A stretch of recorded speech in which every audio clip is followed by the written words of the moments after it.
Spiritual tax Tamil நேயர்களுக்கு அன்பு வணக்கம். நான் ஜோதிடர் குரு வரதராஜ பெருமாள். மீண்டும் உங்களை சந்திச்சதில் மிக்க மகிழ்ச்சி. இந்த நிகழ்ச்சியில் நம்ம என்ன பார்க்க போகிறோம் அப்படின்னா, ஆகஸ்ட் மாத பலன். அதாவது இந்த ஆகஸ்ட் மாதம் வந்து நிறைய கிரக மாற்றங்கள் இருக்கக்கூடிய ஒரு காலமாக இருக்குது. இந்த மாத துவக்கத்திலே வந்து பார்த்திங்கன்னா, சுக்கிரன் வந்து கன்னி ராசிக்கு போகிறாரு. அது வந்து அவருடைய நீச வீடு, அவர் பலம் இழக்கக்கூடிய இடம். ஸோ அங்கேருந்து அவர் எப்படி பலன் கொடுக்க போகிறார் அப்படின்றத பற்றி பார்க்க போகிறோம். ஆக்சுவலாக வந்து அவர் நீசம் கிடையாது, நீச பங்கம். அது நல்ல நிலை அதை பற்றி டீட்டெயிலாக சொல்ல போகிறேன். அடுத்ததாக செவ்வாய், கடன், ருணரோகம், சத்ரு, நோய், எதிரி, கடன், போராட்டம், சண்டை, சச்சரவு இதெல்லாம் சொல்லக்கூடிய செவ்வாய். அவரும் மிதுன ராசிக்குள்ளே வரப்போகிறார். ராசி காலபுருஷனுக்கு 3ஆம் வீட்டுக்கு வந்து அமர போகிறாரு. ஸோ அங்கேருந்து செவ்வாய் என்ன மாதிரி பலன் கொடுக்க போகிறாருன்னு பார்க்க போகிறோம். ஏனைய மற்றவர்கள் ஒவ்வொரு கிரகங்களும் ஒவ்வொரு ராசிக்கும் மேஷம் முதல் மீனம் வரையான 12 ராசிக்காரர்களுக்கும் எப்படிப்பட்ட பலன்களை கொடுக்க போகிறாங்க அப்படின்றத பார்க்க போகிறோம். குறிப்பாக சொல்லணும்னா அந்த மாத பிற்பகுதியில் சில முக்கியமான மாற்றங்கள்லாம் இருக்குது. அதை பற்றிலாம் டீட்டெயிலாக சொல்ல போகிறேன். தொடர்ந்து நிகழ்ச்சியை பாருங்கள், உங்களுக்கு கண்டிப்பாக பயனுள்ளதாக இருக்கும்.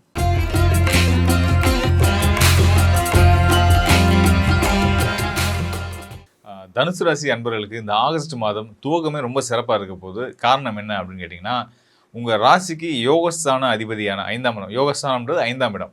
யோகஸ்தானம் மட்டும் இல்லாது நம்மளோட பூர்வ புண்ணியம், குலதெய்வம், புத்திரஸ்தானம், மனோஸ்தானம் இதெல்லாம் சொல்லக்கூடியது வந்து பார்த்திங்கன்னா 5ஆம் இடம் தான். இந்த 5ஆம் இடத்துக்குரிய கிரகம் இன்னொரு கேந்திரஸ்தானம் 7ஆம் இடமான கேந்திரத்துக்கு போகிறார். உங்கள் ராசிக்கு 7ஆம் இடத்துக்கு அந்த யோகஸ்தான அதிபதி போகிறார். அவர் யார் அப்படின்னா செவ்வாய். செவ்வாய் வந்து பார்த்திங்கன்னா இயல்பாகவே போராட்ட குணம் மிக்கவர். எதையும் விட்டு கொடுக்காமல் போராடி நம்ம நினச்சதை அடைய வைக்கக்கூடிய ஆற்றல் பெற்ற கிரகம் செவ்வாய் தான். ஸோ அந்த செவ்வாய் உங்களுடைய ராசிக்கு யோகத்தை செய்யக்கூடியவராக வர்றதுனால பொதுவாகவே தனுசு ராசிக்காரர்கள் தான் நினச்ச விஷயத்த உறுதியாக அடைஞ்சே தீரணும் அப்படின்னு கடுமையாக அதுக்காக உண்மையாக உழைப்பாங்க, போராடுவாங்க. ஆனால் ஒரு விஷயம் நீங்கள் வந்து மைண்டில் வைக்கணும், நம்ம எடுத்திருக்க இந்த காரியம் சரியானது தானன்றதை முடிவு பண்ணிக்கிறணும். ஆகாத விஷயத்தில் வைக்கிற போராட்டத்தில் நீங்கள் வெற்றி அடைஞ்சு என்ன பிரயோஜனம்? யாருக்கு சந்தோஷம்? அதனால் தொட்டுட்டோமேன்றத கௌரவத்துக்காக போராடி விடாமல் நாம் செஞ்ச தொட்ட விஷயத்த விட்டுட்டோம்னா நம்மளை தப்பாக உலகம் பேசி அதெல்லாம் நீங்கள் கவலைப்படாதீங்க. சரியான விஷயத்தில் வெற்றி அடையக்கூடிய விஷயத்தில் ஒரு முயற்சியை வைங்க, போராட்டம் எடுத்துக்கோங்க. அது நிச்சயமாக உங்களுக்கும் பயனுள்ளதாக இருக்கும், உங்களோட நேரத்தையும் பயனுள்ளதாக ஆக்கி கொடுக்கும், உங்களை சார்ந்தவங்களுக்கும் சந்தோஷத்தை கொடுக்கும். இதை மட்டும் மைண்டில் ஃபிக்ஸ் பண்ணிக்கோங்க. இந்த ஆகஸ்ட் மாதம் உங்களுக்கு ரொம்ப சிறப்பான யோக பலனை கொடுக்க போகுது. அதுக்கு காரணம் உங்கள் யோகாதிபதி கேந்திரம் ஏறுறாரு. யோகஸ்தானம் 5ஆம் இடம், 5ஆம் இடத்துக்குரிய கிரகம் 7ஆம் இடமான கேந்திர ஸ்தானத்துக்கு போகிறாரு. அது அப்படின்னும் போது நீங்கள் ஆசைப்பட்ட அனைத்தையும் அடைய போகிறீங்கன்னு அர்த்தம். 5-7 தொடர்புன்றது வந்து விரும்பின விஷயத்தை அடையக்கூடிய அமைப்பு அப்படின்னு சொல்லுவாங்க.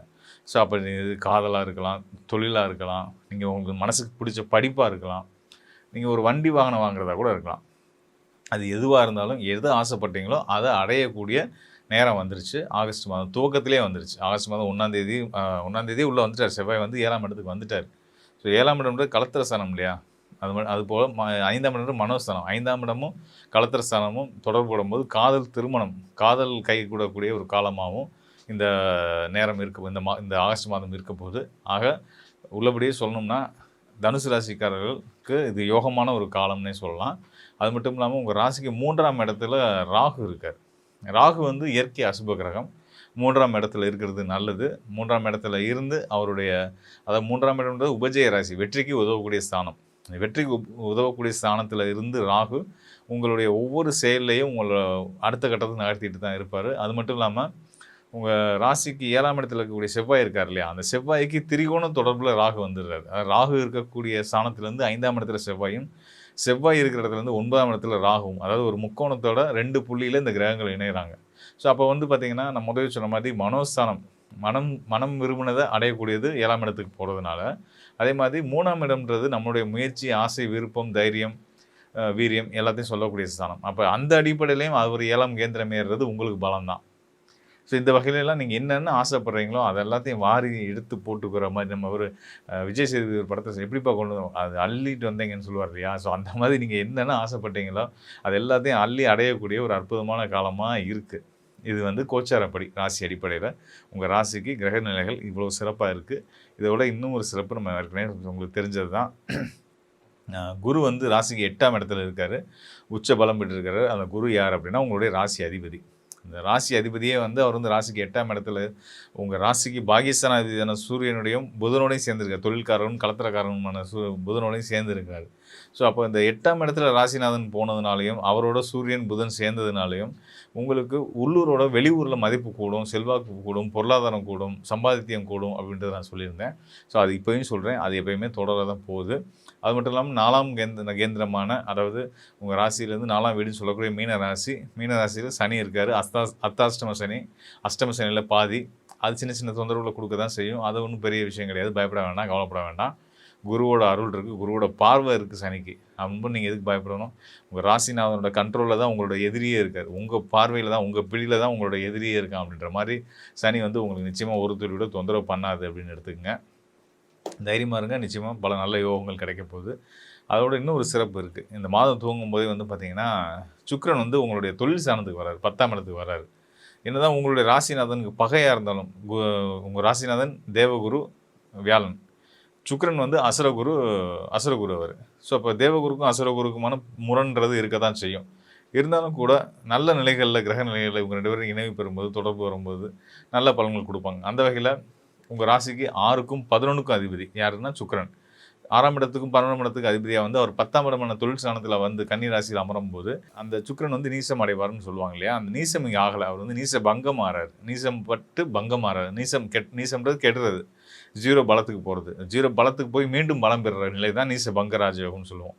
ஸோ அந்த நிலைக்கு வந்து சுக்கிரன் வந்து போகிறார். இப்போ சுக்கிரன் வந்து முன்னாடி சொன்ன மாதிரி 6ஆம் இடம் மற்றும் 11ஆம் இடம் உங்களுடைய சேவை ஸ்தானம் மற்றும் லாபஸ்தானத்துக்கு அதிபதியாக வந்து அவர் நீசபங்க ராஜயோகத்தை கொடுக்க போகிறார். அப்படின்னா உங்கள் செயல்களால் உங்களுக்கு வர வேண்டிய லாபங்கள் நீங்கள் எதிர்பார்த்ததை விட எக்ஸ்ட்ரீமாக இருக்கும், பெரிய லெவலில் இருக்கும், நல்ல நிலையில் இருக்குன்றது தான் அதுக்கான அர்த்தம். ஸோ அந்த சுக்கிரனுடைய அம்சமான மகாலட்சுமியை நீங்கள் வந்து தொடர்ந்து வழிபட்டு வாங்க. வாழ்க்கையில் பல நல்ல பெரிய முன்னேற்றங்கள் உறுதியாக இருக்குது. சுக்கிரனோட அருளாலையும் உங்களுடைய ராசிநாதன் குருவோட அருளாலையும் உங்கள் யோகாதிபதி செவ்வாயும் உங்களுக்கு பல நல்ல பலன்களை கொடுத்துட்ருக்குறாங்க. 18ஆம் தேதிக்கு மேலே உங்களுடைய ராசிக்கு பாக்கியநாதன் சூரியன் பாக்கிய ஸ்தானத்துக்கே வரப்போகிறாரு. இதெல்லாம் ஒரு சிறப்பு அம்சம்தான். இன்னும் ஒரு சின்ன விஷயம் மட்டும் சொல்லிக்கிறேன். மன போராட்டம் இருக்கும், அதை மட்டும் தவிர்த்துக்கங்க. மன போராட்டத்துக்கு காரணம் என்னென்னா, 5க்குரிய செவ்வாய் வந்து ராகுவோட திரிகோணம் தொடர்பு பெறும்போது வந்து ஒரு போராட்ட மனம் இருக்கும். நீங்கள் பதட்டப்படுறதுக்கு, போராட்டம் அடைகிறதுக்கு ஒன்றும் அவசியமே இல்லை. நல்லது தான் உங்களுக்கு கிடைக்க போகுது, நல்லது தான் நடக்க போகுது. அதனால் நீங்கள் நிதானமாக இருந்தாலே போதும், வாழ்க்கை சிறப்பாக இருக்கும், இந்த காலமும் சிறப்பாகவே இருக்கும். பொதுவாக வந்து இந்த கோச்சார பலன்கள் இப்போ நம்ம பார்த்தோம் இல்லையா, நம்ம ராசிக்கானது. ஸோ இதில் வந்து பார்த்திங்கன்னா என்ன விஷயம் அப்படின்னா, நிறைய பேர் சொல்லுவாங்க, ஏன்னா நீங்கள் எல்லாருமே இந்த நம்ம மாத பலன்கள், வார பலன்கள், டெய்லி பலன்கள் பார்க்கக்கூடியவங்க, ராசி அடிப்படையில் பலன் பார்க்கக்கூடியவங்க எல்லாருமே மக்கள் என்ன சொல்லுவாங்க அப்படின்னா, நீங்கள் சொல்கிறீங்க நல்லது வரும்ன்றீங்க, ராஜாவை வரும்ன்றீங்க, ஜாக்பாட் அடிக்கும்ன்றீங்க, புதல் யோகம்ன்றீங்க, எதுவும் அந்த மாதிரி தெரியல சார், வாழ்க்கையில் கஷ்டம் மட்டும் தான் இருந்துகிட்டே இருக்குது அப்படின்றது சொல்லுவீங்க. ஸோ இதில் என்ன நீங்கள் புரிஞ்சுக்க வேண்டி இருக்குது அப்படின்னு நானுமே பல இடங்களில் பதிவும் பண்ணியிருக்கேன். அது திரும்பவும் நான் இங்கே பதிவு பண்ண ரொம்ப ஸ்ட்ராங்காக பதிவு பண்ண விரும்புகிறேன். அதாவது நம்ம ராசி அடிப்படையில் இந்த பார்க்கக்கூடிய பலன் இருக்கு இல்லையா, இது வந்து ராசி அப்படியே ராசியை தீர்மானிக்கிறது எந்த கிரகம் அப்படின்னா சந்திரன். சந்திரனுக்கு என்ன ரோல் இந்த ஜோதிடத்தில் அப்படின்னா, மனோகாரகன், உடல்காரகன் மற்றும் தாய்காரகன் சந்திரன். ஸோ இப்போ வந்து என் ராசிக்கு நீங்கள் எப்படி இருக்கு, பலன் எப்படி இருக்குன்னு கேட்டிங்கன்னா, உங்கள் மனசுக்கு நல்லா இருக்குன்னு தான் நான் சொல்லணும். ஏன்னா சந்திரன் தானே மனோகாரன். சந்திரன் வச்சு தான் ராசியை நம்ம முடிவு பண்ணுறோம். நம்ம பிறக்கிற அன்னைக்கு சந்திரன் வந்து எந்த ராசியில் இருக்கிறாரோ, அங்கே என்ன நட்சத்திரத்தில் பயணிச்சிட்ருக்கிறாரோ அதுதான் நம்மளுடைய ராசி, நம்மளுடைய நட்சத்திரம். சந்திரன் நம்மளுடைய மனோகாரகன். ஸோ அந்த மனதின் அடிப்படையில் உங்களுக்கு கிரகங்கள் எப்படி வேலை செய்யும் அப்படின்றத சொல்லக்கூடியதான் இந்த கோச்சார பலன்கள். ஸோ மனசை நம்ம எப்படி வச்சுக்கிட்டால் இந்த பலன்கள், நாங்கள் கொடுக்கக்கூடிய பலன்களை உங்களால் முழுமையாக அடைய முடியும் அப்படின்றது தான் நான் இப்போ உங்களுக்கு சொல்லியிருக்கேன். நான் உங்களுக்கு நிறைய பேர் சொல்லியிருக்கேன் இல்லையா, இதை ஃபாலோ பண்ணுங்கள், இதை செய்யுங்க, இந்த மாதிரியெல்லாம் நிலைகள் இருக்குது.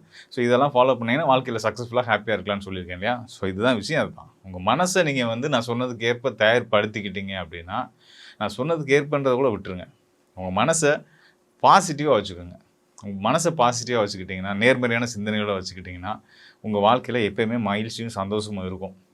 இது வந்து இப்போ இந்த ராசி அடிப்படையில் சொல்லக்கூடிய, இந்த சந்திரன் அடிப்படையில் சொல்லக்கூடிய இந்த கோச்சார பலன் அப்படின்றது வந்து மதின்னு சொல்லக்கூடிய சந்திரனை வச்சு சொல்லக்கூடியது. விதியை மதியால் வெல்லுவோம் இல்லையா, மதின்றது சந்திரன், விதின்றது வந்து உங்களுடைய ஜாதகம், லக்னம், சுய ஜாதகம். உங்கள் தனிப்பட்ட ஜாதகத்தில் ஒரு விஷயம் இல்லைன்னா கூட சந்திரனை வச்சு நம்ம ஆக வைக்க முடியும். சந்திரன்னா என்னது? மனசால் சாதிக்க முடியாது இந்த உலகத்தில் எதுவுமே கிடையாது.